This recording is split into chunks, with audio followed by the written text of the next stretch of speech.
အားလုံးပဲမင်္ဂလာပါကျွန်တော်ရညွှန်းနိုင်ဖြစ်ပါတယ်ဒီဗီဒီယိုလေးမှာငါးစကောနဲ့တိုးစရာဘယ်လိုလုပ်လဲဆိုတာသိပြသွားပါမယ်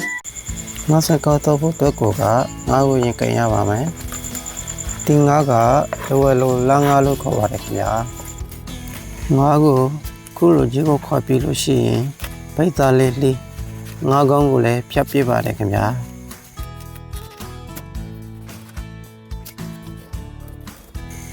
တော့ရတာပိုစင်ပြဖို့အတွက်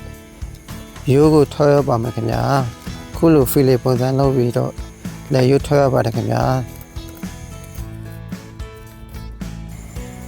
လက်ရိုးထောက်လိုက်ခြင်းဖြင့်စားရတဲ့ပိုစင်ပြရိုးလည်းပါတော့ဘူးပေါ့ခင်ဗျာ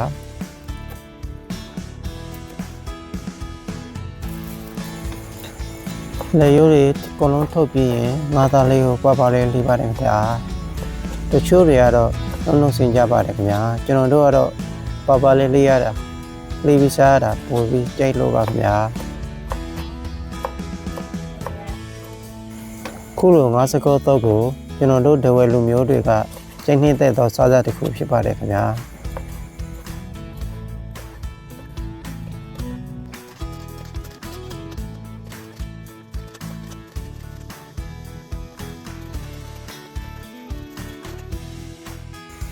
ခုလိုပပလေးလေးပြီးဆိုရင်ငါးစင်ကောတဲ့ထဲမဲ့ကျက်သွန်နေကျက်သွန်ဖြူတံပြတိစပလင်ငရောက်ကောင်းချိုမုံဆာရှော့ရွဲတို့ကိုပြင်ဆင်ရပါတယ်ခင်ဗျာဒီဆုံးစပလင်ပပလေးစလိမ့်မယ်ဒီကျက်သွန်ဖြူခွန်ခွာမယ်ခင်ဗျာကျက်သွန်ဖြူခွန်ခွာပြီးလို့ရှိရင်ကျက်သွန်နေခွန်ခွာပါမယ်ပြီးရင်ရှော့ရွဲကိုပပလေးခုလိုလေးပါမယ်ခင်ဗျာလေးစရာလေးပြီးရင်စားနဲ့တံပြသေးနဲ့ငါးကို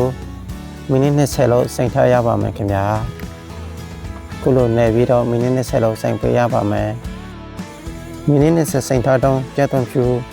စပယ်လင်မရောက်ကောင်းကိုစုံနဲ့ညံ့နေအောင်ထုံပေးပါမယ်ကျွန်တော်ကတဲဝလူမျိုးဖြစ်တဲ့အတွက်မြန်မာစကားမပြီးတာပါဘူးခင်ဗျာသိခန့်ကြည့်ပေးကြနော်ကျက်သွန်ဖြူစပယ်လင်မရောက်ကောင်းညဲ့ပြီဆိုတော့မိနစ်20စိမ်ထားတဲ့ငါးသားကိုတောက်ပါမယ်ချာချိုမောင်းချိုရွက်ထည့်ပါမယ်ခင်ဗျာပြီးလို့ရှိရင်ကျက်သွန်ဖြူငရောက်ကောင်းစပယ်လင်ကျက်သွန်နေကိုထည့်နေမယ်ခင်ဗျာခုလိုငါတုတ်ပြီးဆိုတော့တိုးစရာတွေရေရှိပြီးပထမစီပါမယ်ခင်ဗျာခရမ်းသည်ကော်ဖီထောက်ရောင်မဒီသည်မြခွာရွယ်လဲစိတ်ကောနဲ့စားရတာရမ်းမိုက်ပါတယ်ခင်ဗျာကျွန်တော်တော့ရှက်ကြိုက်ပါတယ်စိတ်ကောနဲ့စားရတာသူဆိုရင်ရန်စားကောင်းတဲ့ကျွန်တော်မိမလက်ရစိတ်ကောတစ်ခွက်ရပါပြီခင်ဗျာမြန်မာစကားပြီးသားတဲ့